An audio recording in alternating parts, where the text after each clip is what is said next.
よいしょ。23じゃなくて24か。24。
はい、じゃあここから始めます。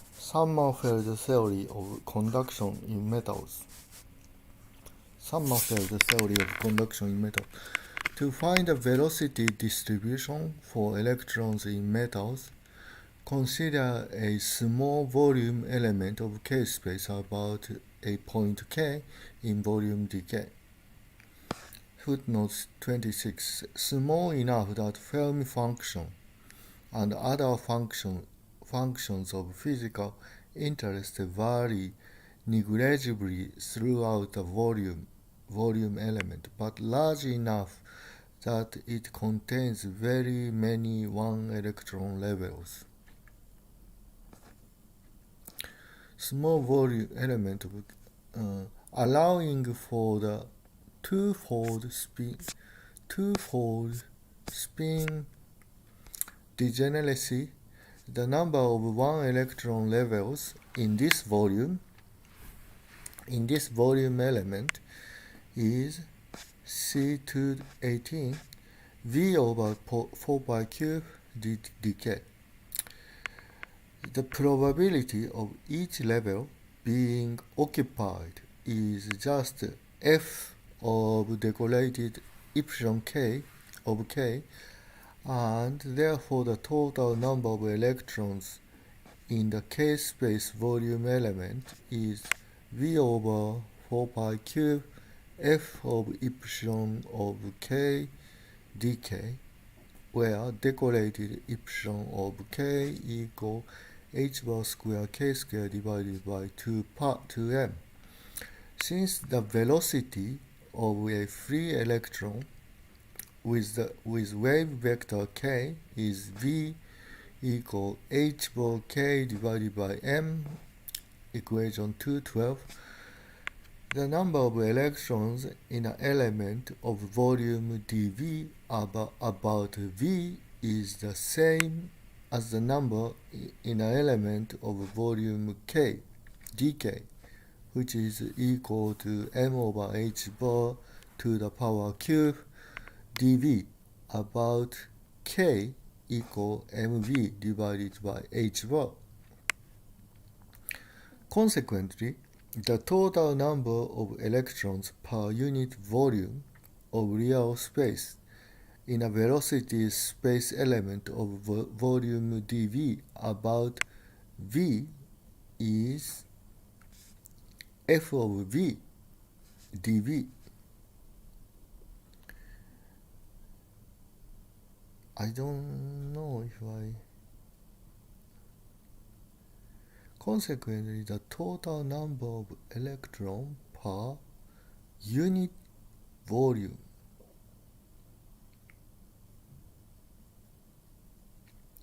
of real space in a velocity space element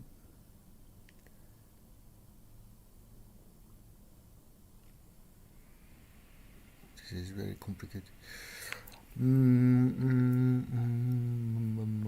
This is a Fermi function. This is a Fermi function.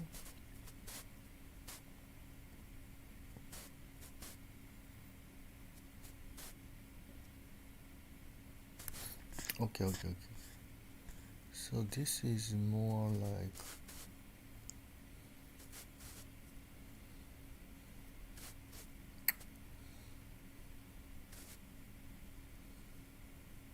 you just put this one here, right? So you multiply v over 1 because we are talking about unit volume. So the all factor we have is, let me mark red. So this factor and this factor. So we have 4 pi cube m over h bar cube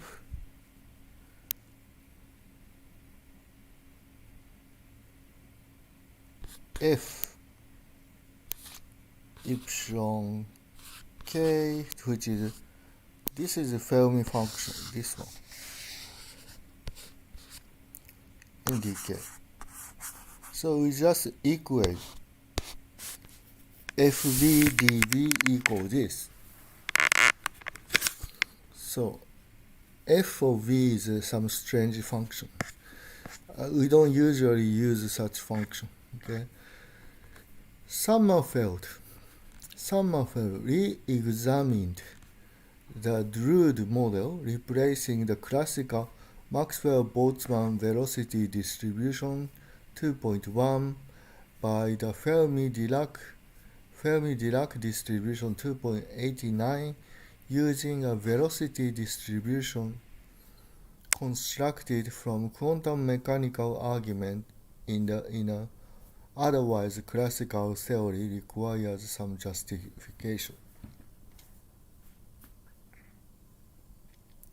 Using a velocity distribution constructed from quantum mechanical arguments in an otherwise classical theory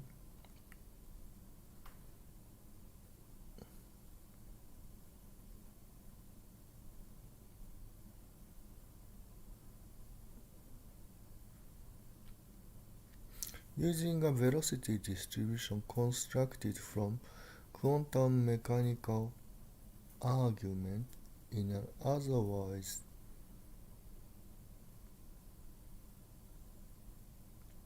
which is the subject word.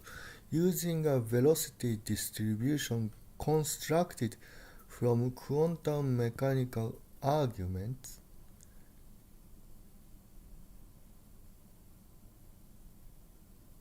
okay. Whole thing is subject. This whole thing is subject.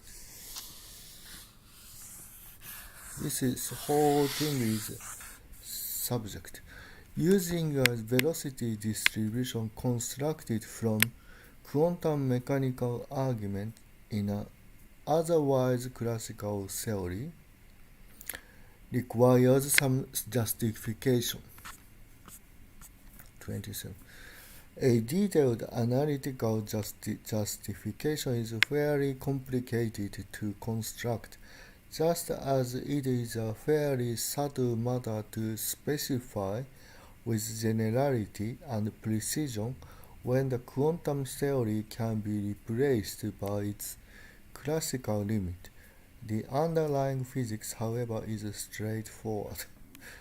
Detailed analytical justification is fairly complicated to construct, just as it is a fairly subtle matter to specify with generality and precision when the quantum theory can be replaced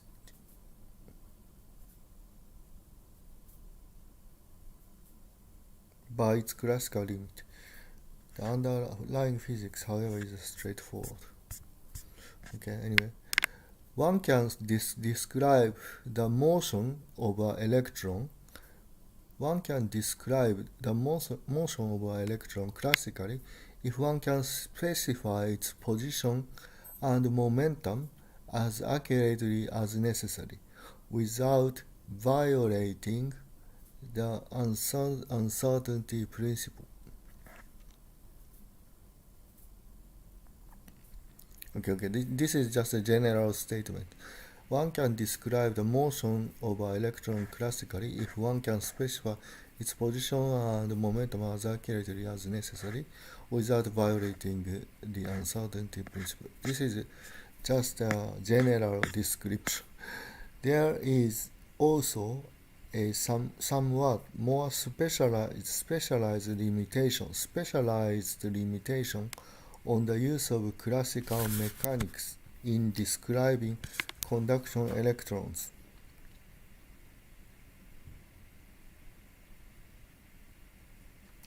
On the use of classical. The energy of motion of an electron in the plane perpendicular to a uniform applied magnetic field is quantized in multiples of h bar omega c.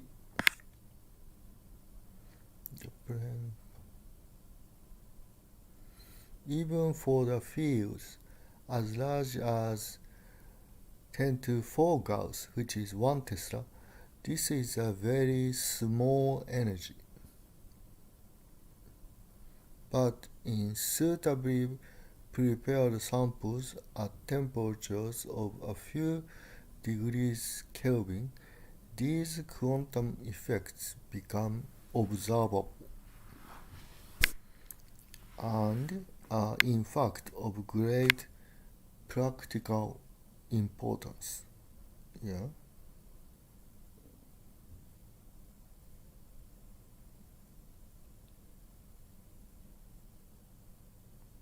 There is also a somewhat more specialized limitation. Specialized limitation on the use of classical mechanics in describing conduction electron. Okay. High mag and low temperature quantization takes place. So there is a limitation in classical limit. Okay. A typical electron in metal has a momentum of the order of h bar kF.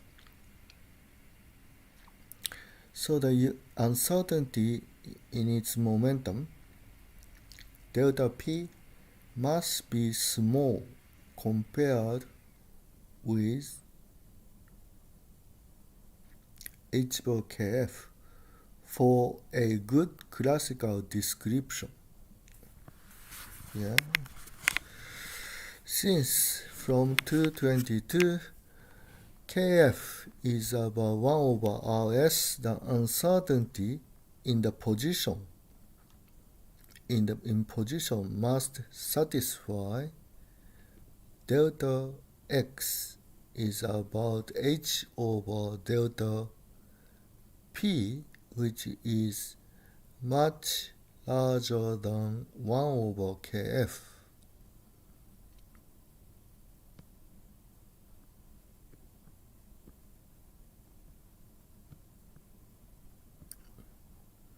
Which is Rs. Where from this is a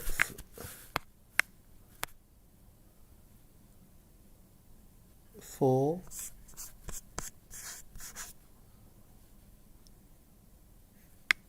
a good classical this is for a good classical description.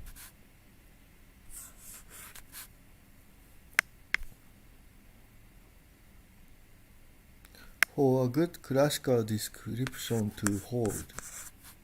I don't know if English is okay. For a good classical description to hold, we have to have this condition. So the position uncertainty is if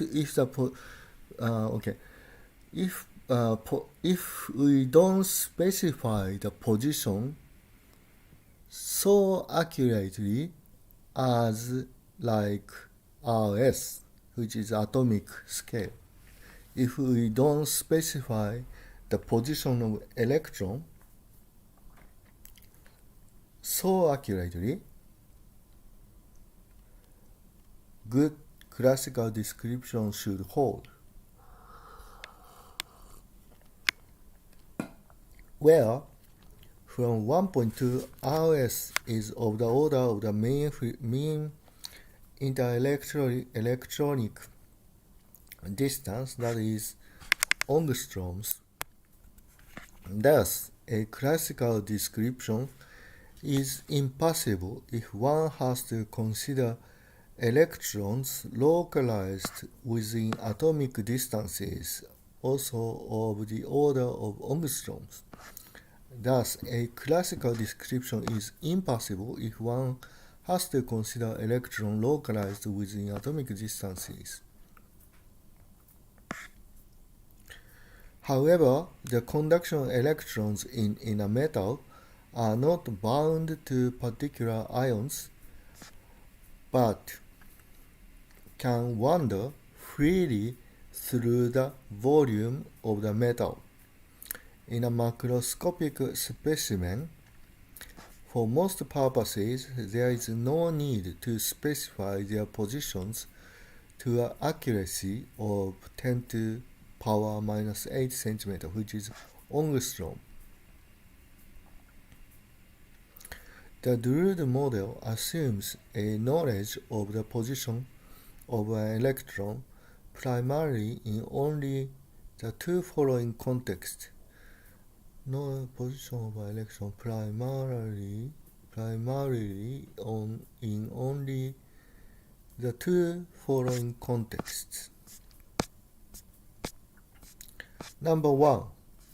When spatially varying electromagnetic fields or temperature gradients are applied, spatially varying, one must be able to specify the position of an electron on a scale small compared with the distance lambda over which the fields or temperature gradients vary.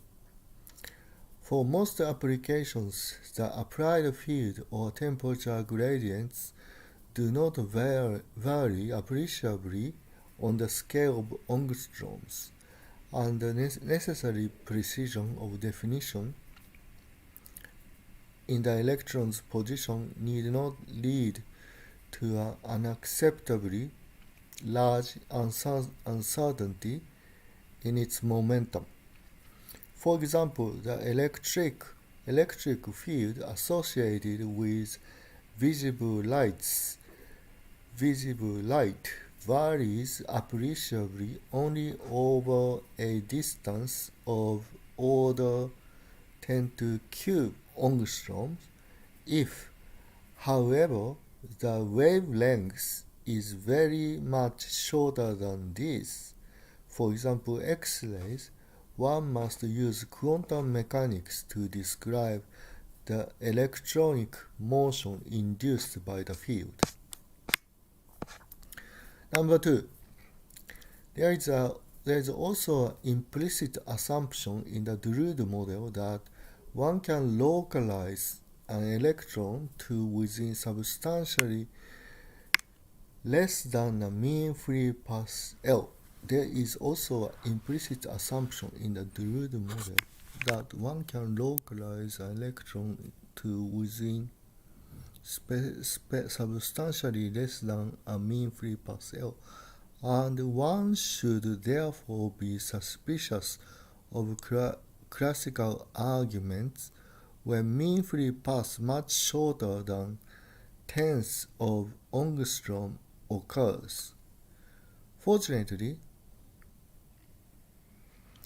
as we shall see below, mean free paths in metal are of the order of 100 angstrom at room temperature and become longer still as the temperature drops. This is very critical. Okay, one should therefore be suspicious of classical argument when the mean free path much shorter than tenths of angstrom occurs. Fortunately, actual mean free path is of the order of 100 angstrom. This is very close to tenths of angstroms. Anyway, there is thus a wide range of phenomena in which the behavior of a metallic electron is well described by classical mechanics. It is not, however, immediately evident from this that the behavior of any such electrons can be described by classical mechanics, since the Pauli exclusion principle so profoundly affects the statistics of any electrons. Why should it not have similarly drastic effects on their dynamics? Why should it not have similarly drastic effect on their dynamics? That it does not follow from an elementary theorem which we state without proof, since the proof, though simple, is notationally rather cumbersome. What is that? Why should it not have similarly drastic effect on their dynamics? That it does not follow from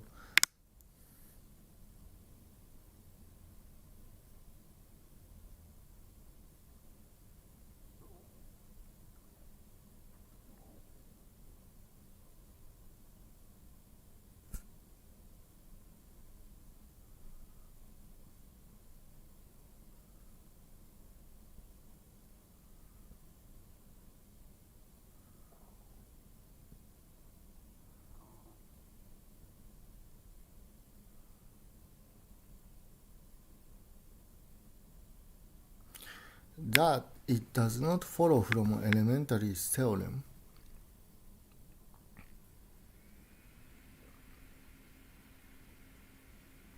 which we state without proof, since the proof is notationally rather cumbersome.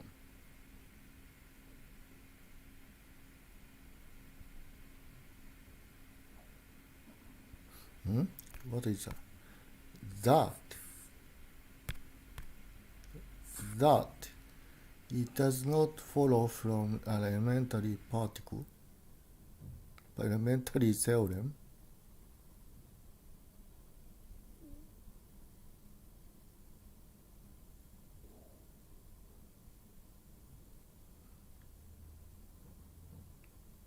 I don't understand this grammar of this sentence. That it does not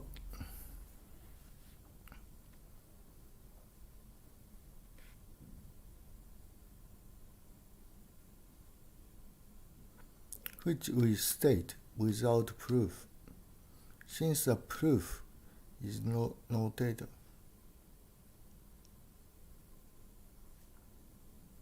Anyway, okay. This may not be sentence. Anyway, what is the statement? Consider a system of n electrons whose interactions with one another are ignored and which are exposed to an arbitrary space and time dependent electromagnetic field. Let the n electron state at time 0 be formed. N electron state at time 0 be formed by occupying a particular group of n 1 electron levels. Let n electron state at time 0 be formed by occupying a particular group of n 1 electron levels. Psi 1 0, psi n 0. Let psi j t be the level psi j 0 would evolve into in time t under the influence of the electromagnetic field if there were only a single electron present, which was in the level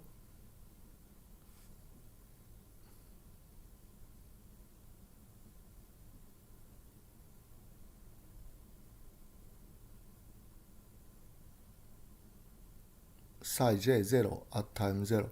Then the correct n electron state at time t will be the one formed by occupying the set of n 1 electron levels psi 1t, psi nt. Thus, the dynamical behavior of n non-interacting electrons is completely determined by considering n independent 1 electron problems. In particular, if the classical approximation is valid for each of these 1 electron problems,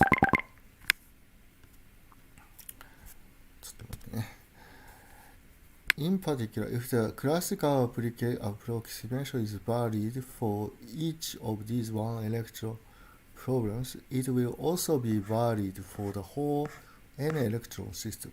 Footnote 29. Note that this implies that any classical configuration consistent with the exclusion principle at time equal t0, that is having less than 1 electron per each spin per unit volume in any momentum space region of volume dp 2 pi h bar cube divided by v will remain, let me see,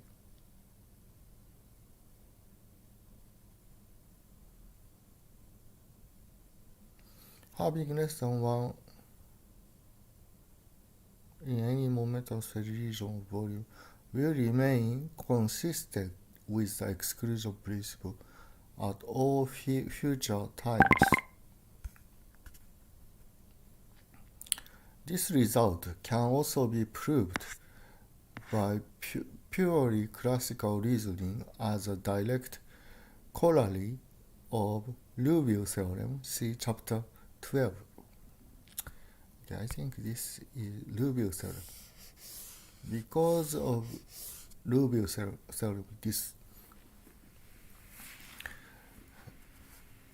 this happens.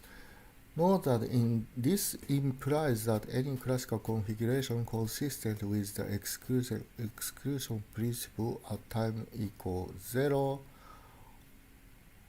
will remain consistent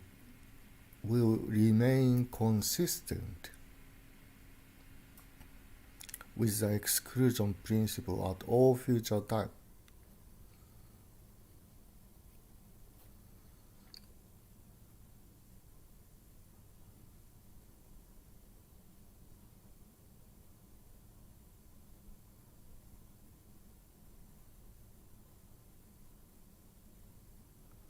Will remain consistent. This will remain consistent with the exclusion principle at all future times. This result can also be proved by purely classical reasoning as a direct corollary of Liouville theorem, and we will learn this in chapter 12. Where are we now? Where are we? Okay, thus the dynamical behavior of n non-interacting electron is completely determined by considering n independent one-electron problems. In particular, if the classical approximation is valid for each of these one-electron problems, it will also be valid for the whole n-electron system. The use of Fermi-Dirac statistics affects only those predictions of Drude model that require some knowledge of the electronic velocity distribution for their evaluation. What's that? The use of Fermi-Dirac statistics affects only those predictions of Drude model that require some knowledge of the electronic velocity distribution for their evaluation. The use of Fermi-Dirac statistics affects only those predictions of Drude model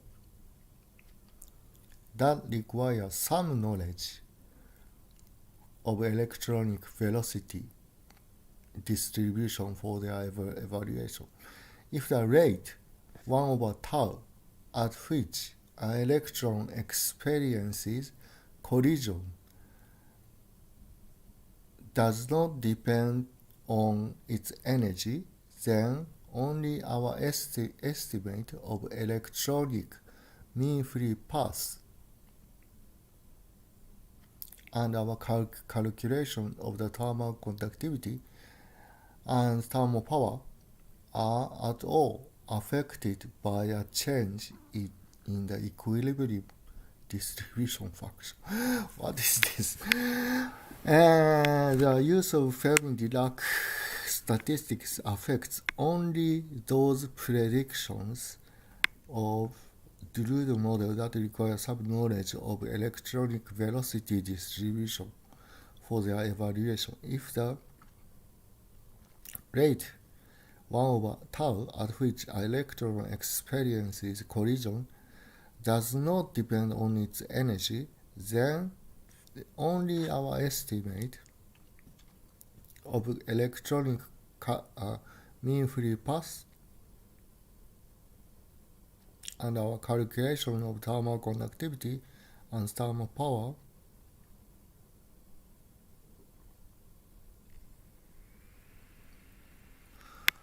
then only our estimate of the electronic mean free path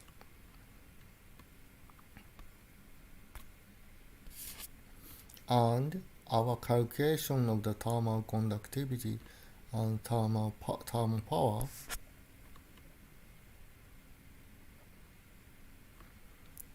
are at all affected by a I don't understand. Only our estimate. This is a singular.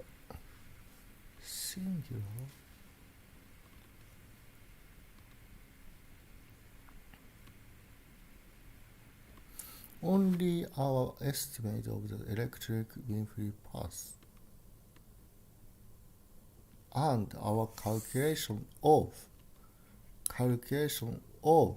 the thermal conductivity and thermal power.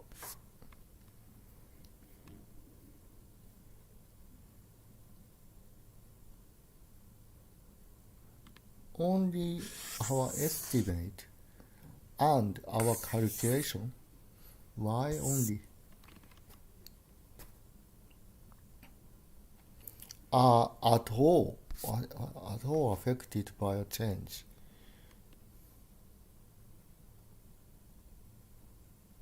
in the equilibrium distribution function.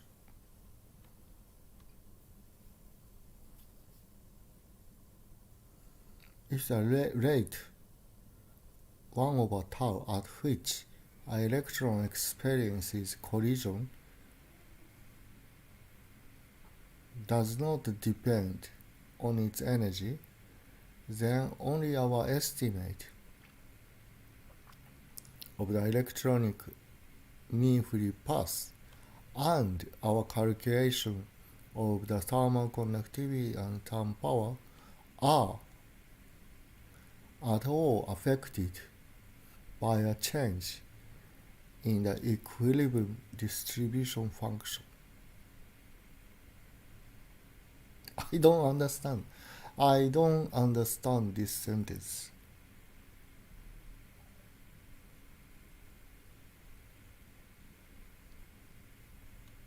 Only our estimate.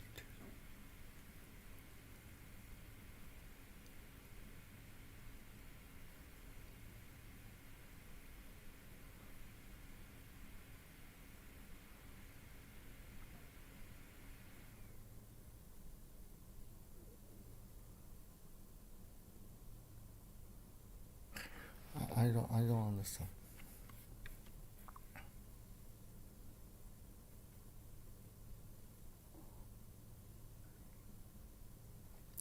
Because I learned English in such way that at all is used only with negation, not at all. But this is like a affirmation. It's not a negation. Affirmation. Only our estimate and our calculation are at all affected, are not at all affected by a change.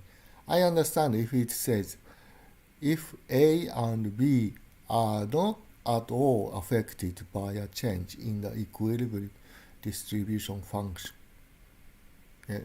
So the estimation and calculation of such property and that property are not affected by a choice of equilibrium distribution function. Then I understand.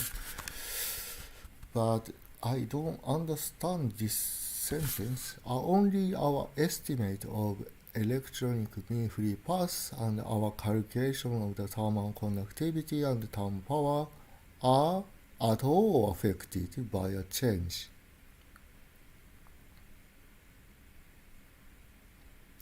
in the equilibrium distribution function. Sorry, I don't understand. I go next sentence, next page.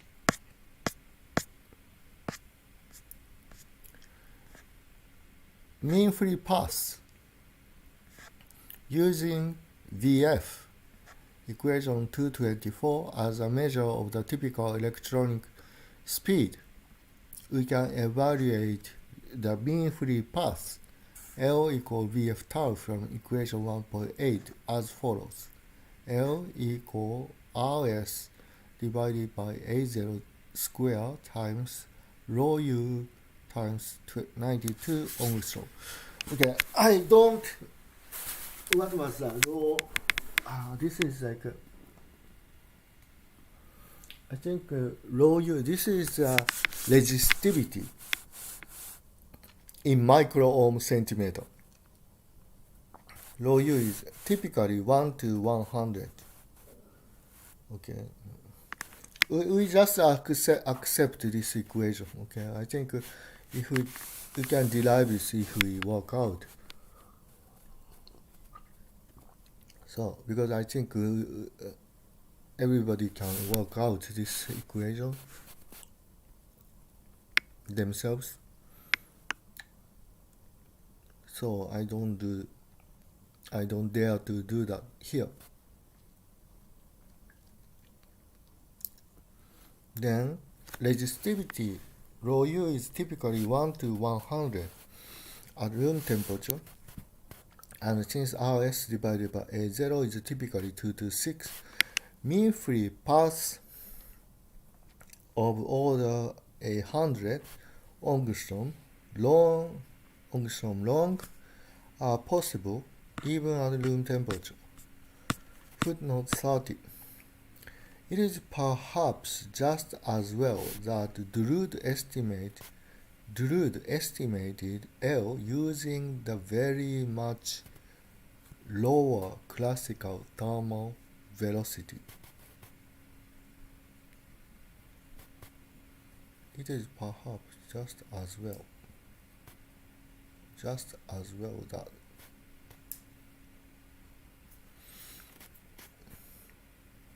or he might have been sufficiently baffled by such long mean-free paths to abandon further investigation.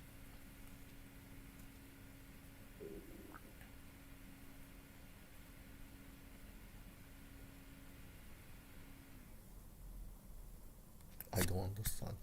Okay, 30.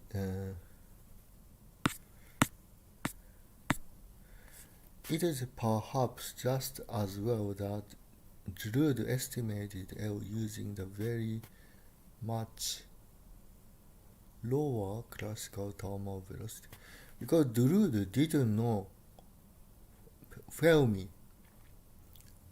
exclusion principle, Pauli exclusion principle. I think if Drude didn't know Pauli exclusion principle, he can only use classical thermal velocity and didn't have choice to use Fermi velocity. He might have been sufficiently baffled by such long mean-free paths. So how come he can obtain long mean-free paths without knowing Pauli exclusion principle? I don't know. I don't understand this footnote. Thermal conductivity. We continue to estimate the thermal conductivity by equation 151. Kappa is 1/3 V square tau Cv. The correct specific heat 281 is smaller than the classical guess of Drude by a factor of order kBt divided by EF. The correct estimate of V square is not the classical thermal mean square velocity of order kBt divided by m, but Vf square equal to epsilon f divided by m, which is larger than the classical value by a factor of order kf divided by kBt. Inserting these values in 292 and eliminating the relaxation time in favor of conductivity through 1.6, we find kappa divided by sigma t equal pi square over 3 kb over e square equal 2.44 times 10 to minus 8 watt ohm per Kelvin square. This is remarkably close to Drude 43 good 43. I forgot the meaning of this. Sorry. Let me see. 43.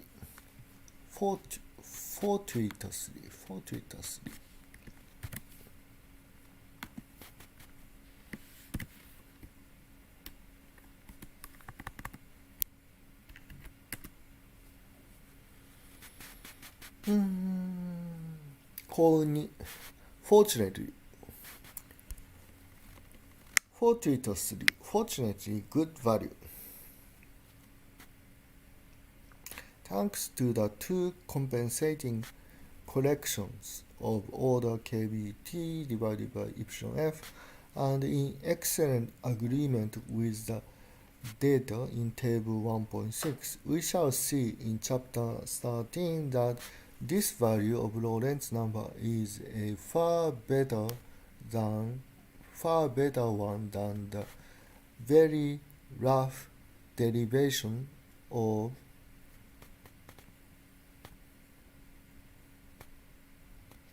(2.93) would suggest.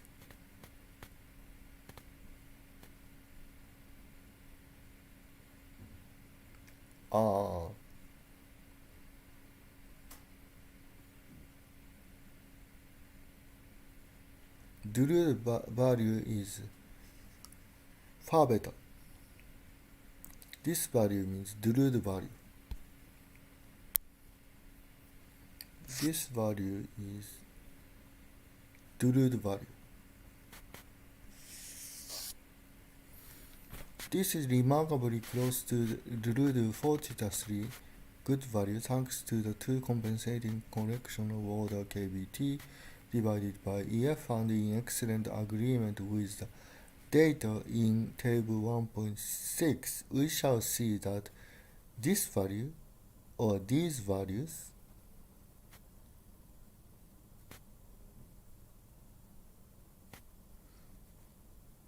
this value of the Lorentz number